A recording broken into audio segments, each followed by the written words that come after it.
Hi, I'm Larry Castle here with Ken Brown for episode 34 of That's a Good Question. How should Christians view the Biden administration?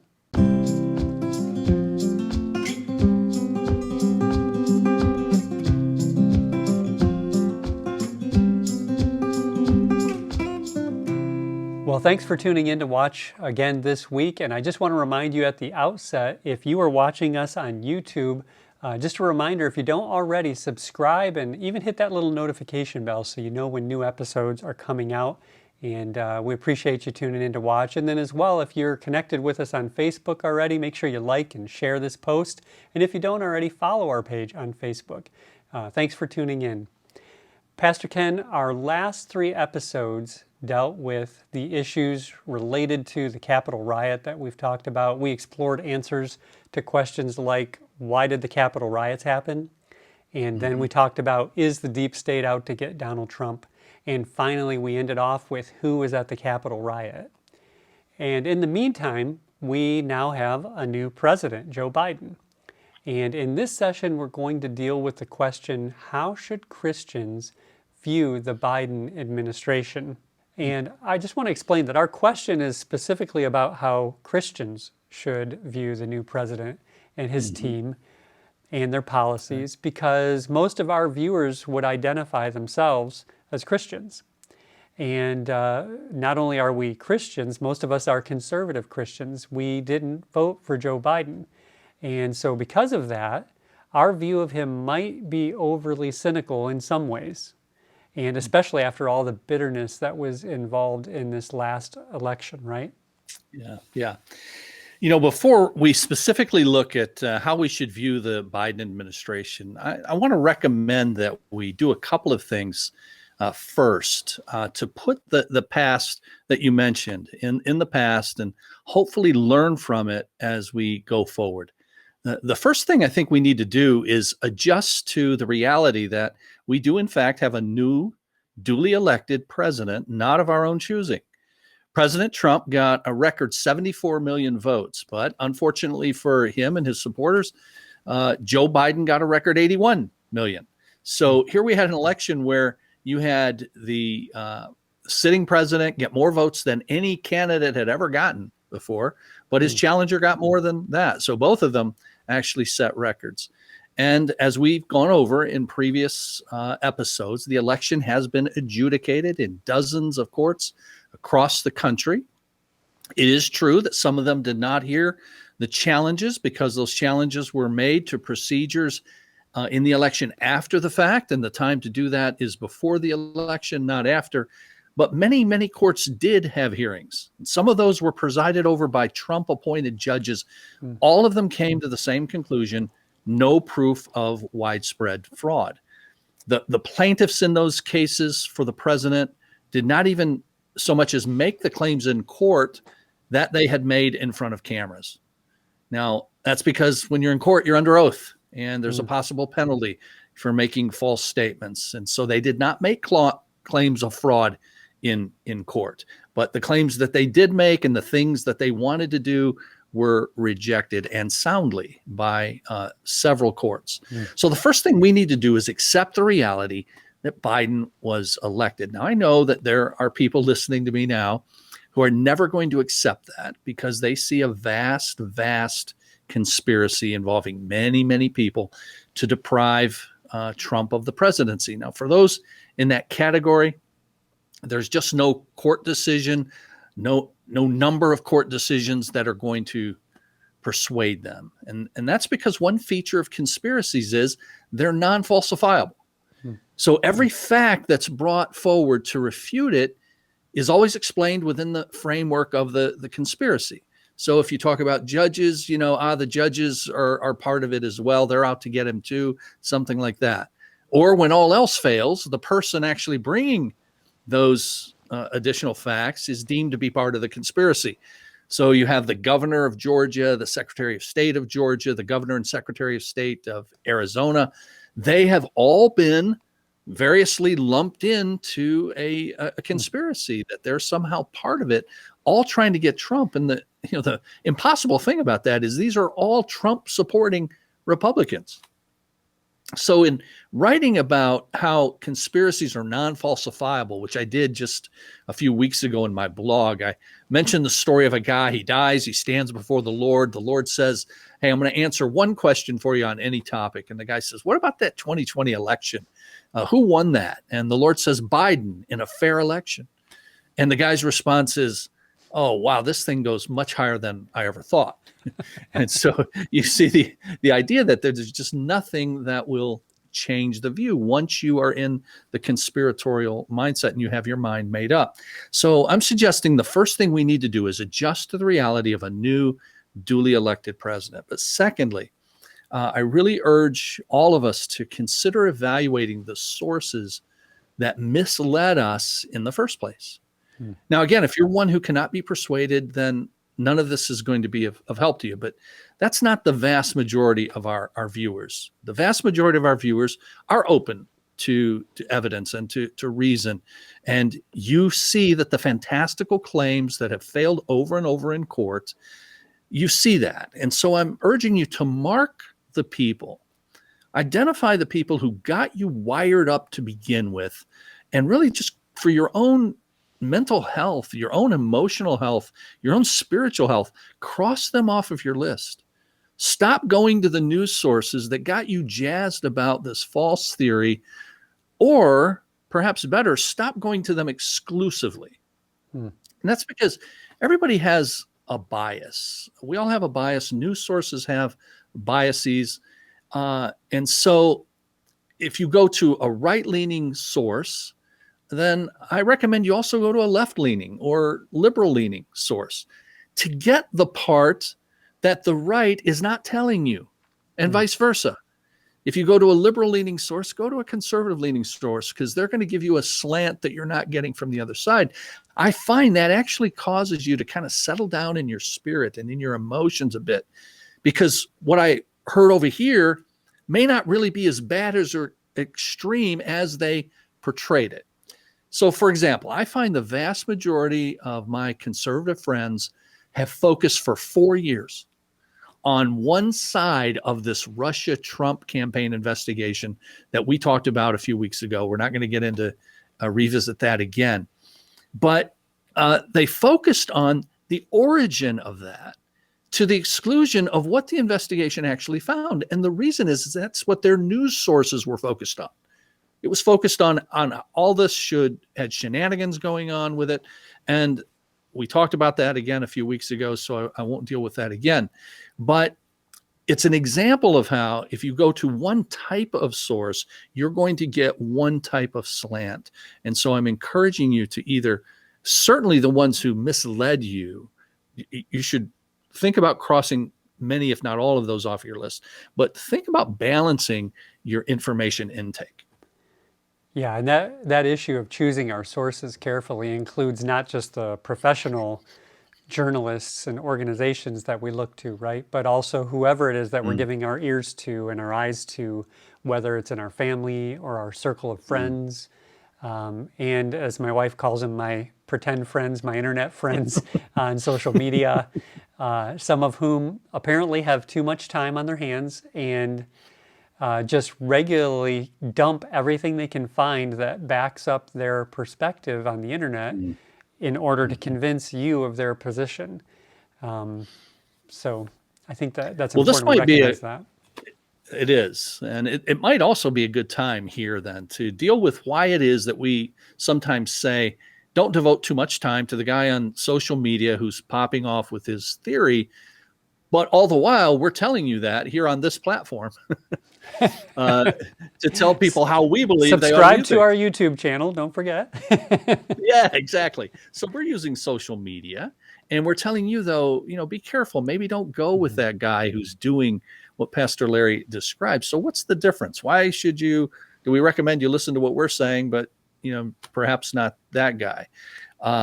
Why should people listen to us and not so much the guy or gal who's just clicking away on their keyboard? Well, one way to think about it is the difference between what we've all heard. Everybody's entitled to their opinion, which is, of course, true. And then we've also heard that there are many people who take the mindset that everybody's entitled to my opinion. And the latter, the everybody's entitled to my opinion, is the person who just has to tell you how the world works. But here's the key, without being asked. Hmm. And so one important difference with what we're doing is that we've been asked. We're pastors with a flock who need and most want some guidance on what's happening in our world and how you should view it from a Christian perspective. Now, that doesn't mean that those we shepherd just take what we say, nor should they, or that they agree with what we say. It's simply that there's something to knowing from whom you're getting your guidance. And the Bible provides qualifications for spiritually mature men and women. Pastors are not the only people who meet those qualifications that are given in the Bible in 1 Timothy 3, Titus chapter 1, but pastors are required to meet them before they can have that position. So presumably, they're giving you a mature perspective, though, of course, still a fallible perspective. You should have others in your life, not just people in vocational ministry, not just people with a title, but people who fit the profile of 1 Timothy 3, Titus chapter 1. They're not necessarily pastors. They're not necessarily in official positions in the church, but those are people of spiritually mature character, and they can sharpen you by their influence. I wrote a blog a few months ago titled this, Friends Indeed. And in that blog, I encourage people to choose those kinds of folks as their mentors and sources of information. Okay, so we're assuming we're willing to turn the page now to a new president. So let's deal with that question now then. How should we view the Biden administration? And I think one obvious place for Christians to start is our pro-life position and what the Biden administration has and will do with that. So I remember this past week, Sanctity of Life Sunday, around the country, because each year at this time, pro-life people remember that it was on January 22nd, 1973, that the Supreme Court made abortion on demand a constitutional right. And we were able to attend a Sanctity of Life service, and we had the local Right to Life representative in, and he gave a report on some things that have been accomplished in the pro-life cause. But he also issued warnings about what may be coming with this new Biden administration. One thing that he mentioned was the Hyde Amendment, and that it's in danger now. He explained that it's a provision that goes back decades, and it prohibits the federal funding of abortions. But he said that Biden's people want to eliminate it. And both sides of pro-life and pro-abortion positions say that over the years, this Hyde Amendment has reduced the number of abortions. For example, the Guttmacher Institute, which supports abortion, says that approximately 1/4 of women who would have had Medicaid-funded abortions instead give birth when this funding is available. When it's unavailable. Oh, when it's unavailable. Sorry. Unavailable. Yeah. When it's unavailable. Yeah. So Right. if the funding if federal funding for abortions is unavailable, they give birth. Yeah. And that organization looks at that as a bad thing because they support abortion. Right. But on the other hand, then the Charlotte Lozier Institute, which is pro-life, cited studies showing that there was a 13% increase in births among Medicaid recipients after the amendment was enacted. And they estimated that it then prevented more than 60,000 abortions per year. And of course, they consider that to be a good thing, as we do, because we're pro-life. Yeah. And 60,000 a year. Yeah. So how should we look at the Biden administration? Well, with the stated desire to eliminate the Hyde Amendment, that is something that should be of great concern to those of us who are pro-life. It would be a real blow, and it's a shame, to put it mildly, that Biden is considering this. Now, Obama considered it as well, but it remained in place throughout Obama's 8 years. But one note of hope on that, and that is that the Hyde Amendment is a piece of legislation that was enacted by Congress. It goes back to 1976, actually, just 3 years after Roe v. Wade. and it can only be eliminated by Congress. So the president can want it to be done away with, as Biden apparently does, but he can't make it happen alone. He has to get Congress to agree, and I'm not at all sure that that's going to happen. In fact, I think it's unlikely that it's going to happen, and here's why. Because Congress is very closely divided right now in numbers, between Democrats and Republicans. The Democrats hold just a 12-vote edge, 12 out of 435. Wow. Representatives in the House. They have 223. You need 218 to have a majority to vote on anything. So if they lose just a handful on anything, they can't get whatever it is passed. And I think there will be that handful on this issue, believe it or not, because there are not many, but there are some pro-life Democrats. They don't get much of a platform, therefore we don't know their names very often, but there are some. And add to that, this Hyde Amendment is something that's attached every year to other legislation, budget legislation. So in the horse trading that goes on when Congress does the sausage making, as they call it, of making legislation and making law, they kind of go back and forth and they say, look, I'll vote for it if you put this in or if you take that out. If some Democrats flake off because they want something more in the bill, and now the Democrats need some of the Republicans to vote with them to get it passed, the Republicans can say, we'll do it, but you got to keep the Hyde Amendment. Now, of course, I certainly could be wrong about this, and it could end up getting eliminated, but I would be surprised because there are a lot of hoops that have to be jumped through to make that happen. Yeah. But the attempt, whether it's successful or not, shows that the priorities of this administration are not good when it comes to the topic of life, right? In fact, you mentioned this past Sunday that they're not only thinking about doing away with the Hyde Amendment, but also reinstating funding for abortions internationally. Yeah, that's right. And when I said that on Sunday, it was still in the future. It was prospective. They hadn't actually done it yet. But as of right now, it's already a done deal. It's already happened. This past Thursday, President Biden signed what's called an executive order reversing a policy of the Trump administration that prohibited U.S. government funds from supporting agencies overseas that promote or provide abortions.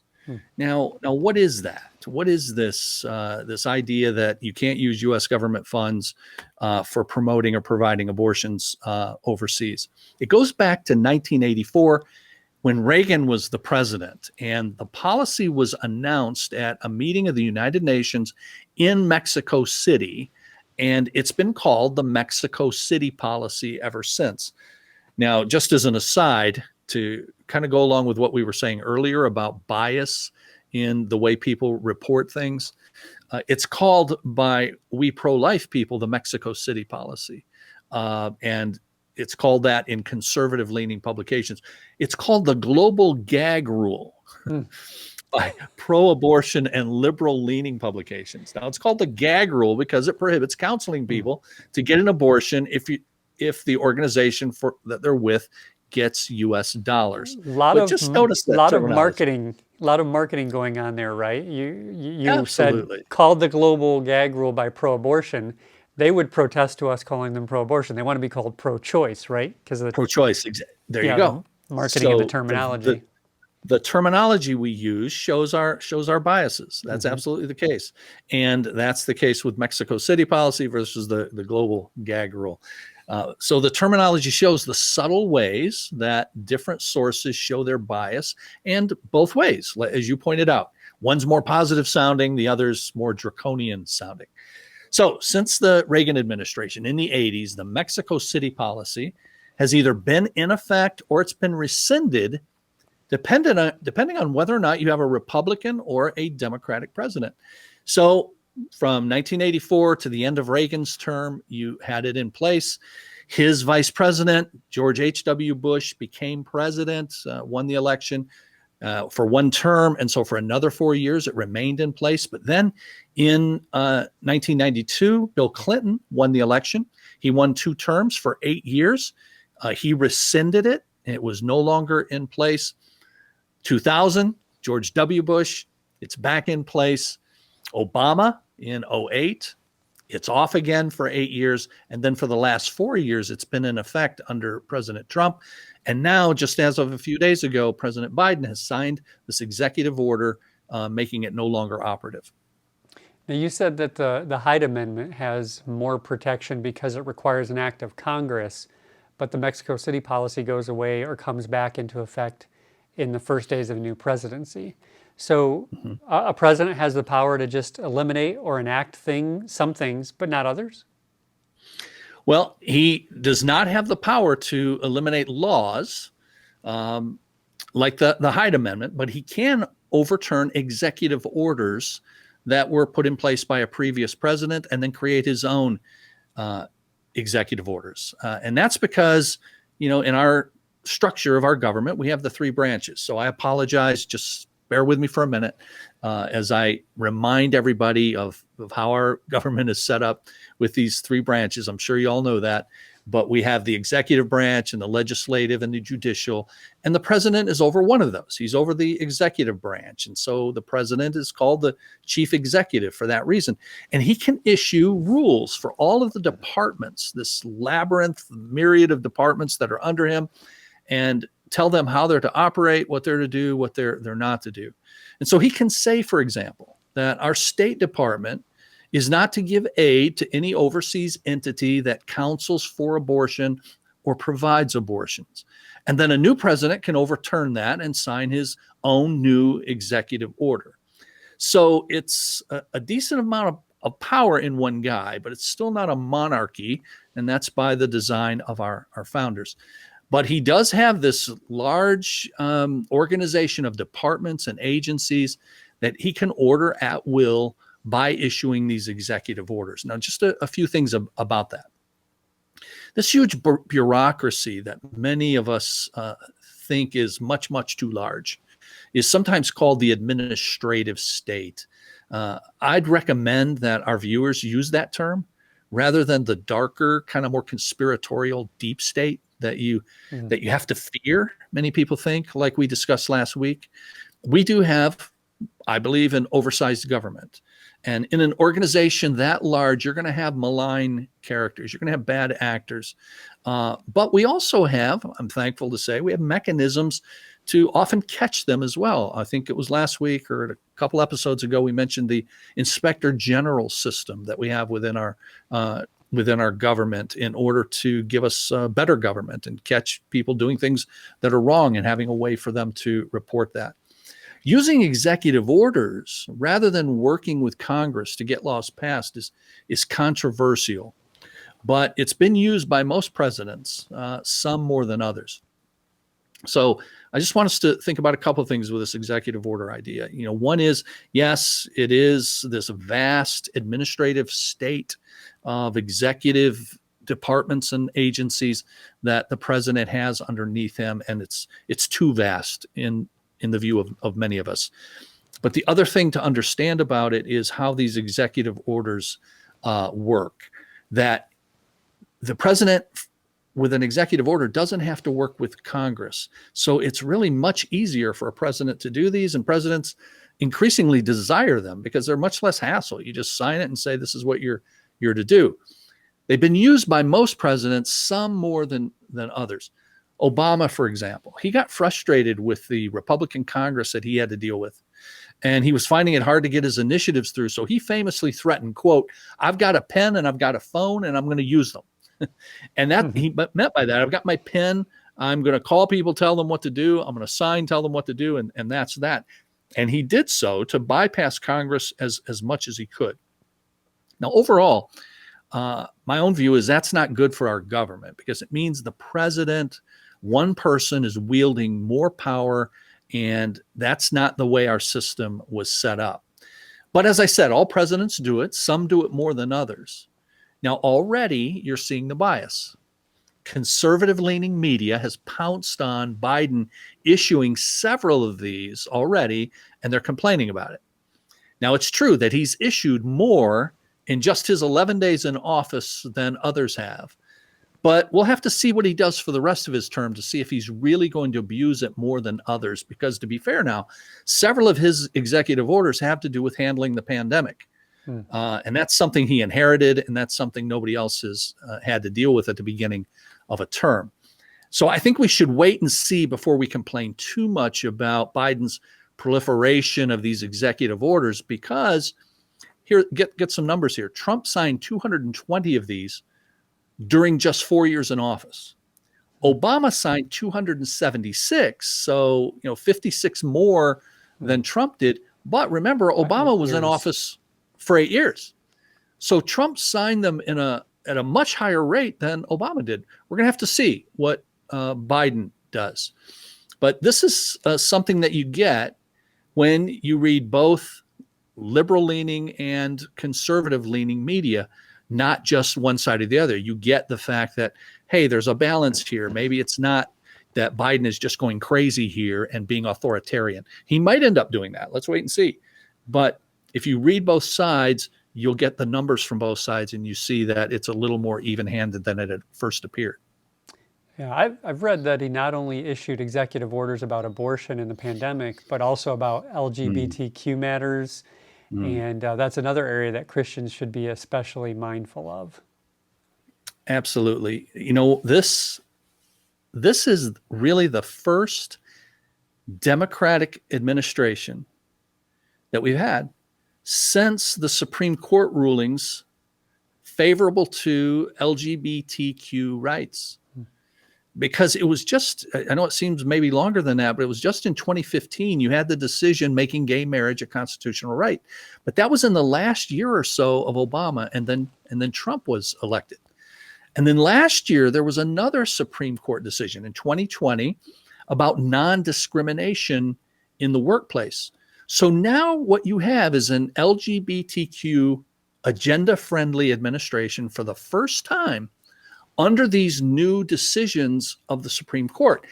And President Biden immediately, on his first day in office, he signs the executive order that says this. It says, quote, "The executive order mandates the federal government enforce federal law as defined in last year's landmark Supreme Court Bostick case to protect LGBTQ people from discrimination in employment, healthcare, housing, and education, and other key areas of life." That's what it says. Now, when you hear that, I think most people perhaps don't get too concerned, because most of us are probably not in favor of discriminating in those areas.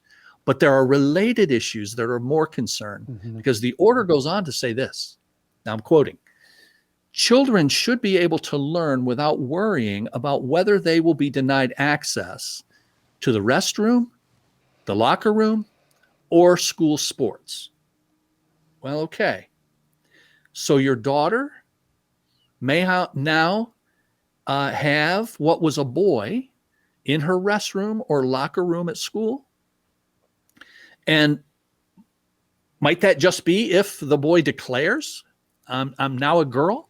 We're going to have to see how all this plays out, because we're entering the brave new world of freedom that's untethered from nature and the God of nature. And it's going to create a weird world where many people are going to find out that they can't live with the consequences of the worldview that got them there. Now, Christian friends, I say this to you, one, to inform about what's happening and as Christians, how we should view the incoming administration. And these are areas of legitimate concern. But also, never forget this, Christian friend, never forget this. We don't live in the darkness, okay? This is an opportunity. This is an opportunity for the gospel. This is an opportunity for churches to, instead of displaying hate and anger, fear, it's for us to be a refuge that these broken people are going to need. People broken by choice in the case of adults. In the case of children, these are going to be people that are broken by the failure of adults who have led them into some of this.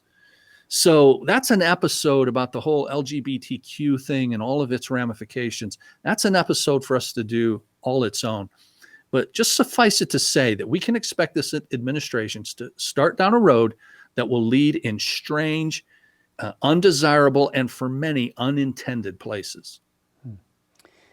You mentioned the Supreme Court decision in 2015, and then the executive order referenced another from just last year. So the courts will play a major role in the LGBTQ advance, right?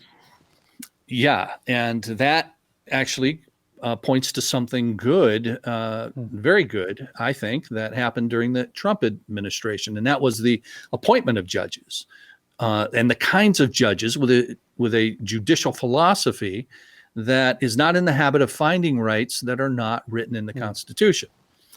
But by a 5-4 majority in 2015, the court did make gay marriage a right, and now other rights are on the agenda, some of those more concerning than others. So I think you have many judges on the courts now that would be less inclined to see a right to a girl's bathroom. But once these decisions are made, the courts give deference to precedents. So it's going to be Hmm. interesting to see where it goes in the future. But already in the last several years, it's become clear that parents of children who experience what's sometimes called gender dysphoria, you have a young person who's maybe thinking that I have more feminine, I'm a boy and I have more feminine tendencies. I'm a girl, I have more masculine tendencies. So I have this gender dysphoria and they're trying to decide. Well, what parents are experiencing is that they're on their own Hmm. with this because, and we've had some experience with this very directly, where parents are trying to help their children be who God made them to be, but the children are being influenced by their peers. But they're also being influenced by sometimes faculty and counselors that are telling them, "You make the decision Hmm. about who you are." And with regard to religious freedom, then on issues like this, that's another area that we Christians, of course, should be concerned about. There's going to be more challenges to what private business owners are forced to engage in. We've already had cases about whether bakers have to make cakes for gay weddings. And that's where these Trump judges on the Supreme Court now, I'm sure, are going to be more sympathetic to the religious freedom of private individuals. Then not just private individuals, but churches. Hmm. Sometimes people wonder, well, what's that going to mean for us as a church? If someone, let's say we were hiring a custodian or we're hiring an organist or something, we don't pay our organist, but if we were, then uh, then we had an openly gay person apply for that who otherwise met all the qualifications. Would we be required to consider that person or hire that person for the position? And the federal courts and the Supreme Court have been quite helpful in protecting church prerogatives. And I don't expect that to change anytime soon. Really, I wouldn't be surprised if that doesn't change in the remainder of my lifetime, Hmm. because these judges that are on the courts are there for lifetime appointments themselves. So it'll Hmm. be a number of years that I think we will have protection in that area. Yeah, I hope so. That's somewhat reassuring. So those are some of the challenges then we've talked about. Are there any positives that you think of? Well, President Trump, of course, did some things right, especially with regard to the courts, and he was outspoken in supporting the pro-life cause. It's impossible to know his motivations for those, and I won't hazard a guess. I'm just thankful that he did them. But many of his most ardent supporters, even President Trump's most ardent supporters, will use words like narcissistic when talking about President Trump. And you do see that in much of how he governed. And I'll just say this about Biden. I do think that I know he'll bring a change to that. And he'll not tackle something, for example, like the pandemic, through the lens of how the policies affect him. And Hmm. here's why. If you know a little bit about his background, we're all shaped by our experiences, and he is as well.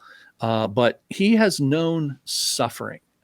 He ran for the Senate, the U.S. Senate, when he was just 29 years old. 29.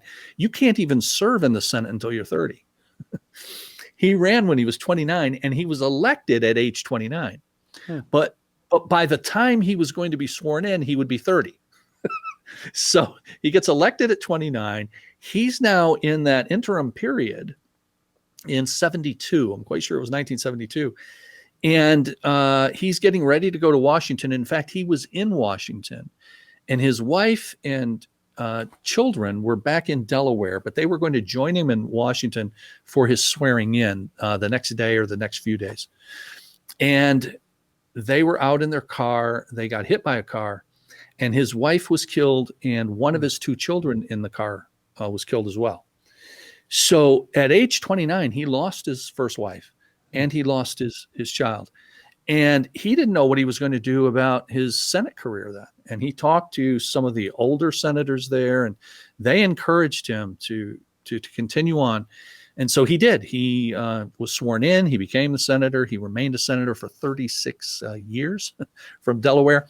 And he would, every night, he would take the train from D.C. back to Delaware to be with his kids. And then a few years later, he met his now wife, Jill Biden, and they raised the kids together.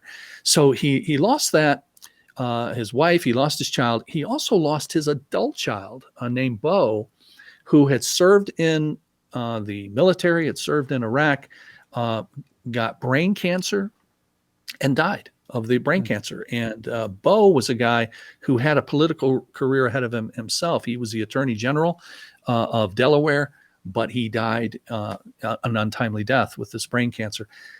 Biden himself had a brain aneurysm in the 80s as well. So he's known tragedy in his life. He's known suffering in his life. And one of the positive personal qualities that he has is that he's empathetic. And that empathy can go a long way for a leader in terms of how they approach issues, in terms of what issues they approach. So now what he does and how he does with things like the economy, immigration, foreign policy, that's of course of interest to us personally, but it's not something I can predict or that directly impacts our mission as Christians and pastors. That's the us of royalty, are you saying? Well, maybe it doesn't interest you. Were you including me in that? I'm including you, does. Including all of us. It does to a lesser degree, yes. But yes. But I'm not here to pontificate on that stuff. We want to look at the issues that are of direct relevance to us as Christians and in our mission as God's church. So I would just conclude this way and just say, let's pray for him and his family.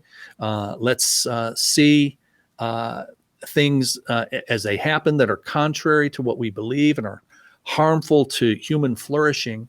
As we see that take place, and we already know some of that's already taking place, let's resist the temptation to anger and hatred.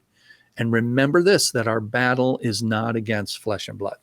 That's great. Great note to finish on. So thank you at home for joining us, and appreciate you taking the time to think through this subject with us this week. And just one last reminder, make sure you subscribe to our YouTube channel, and then as well Facebook, follow, like, and share this post so that as many people who can benefit from it. Pastor Ken, thanks for thinking through this topic and for the great ideas and thoughts on it. We'll see you all in the next episode. If you have a question you'd like us to consider, you can send that in to our email address, info@cbctrenton.com, or text it to us at 97000.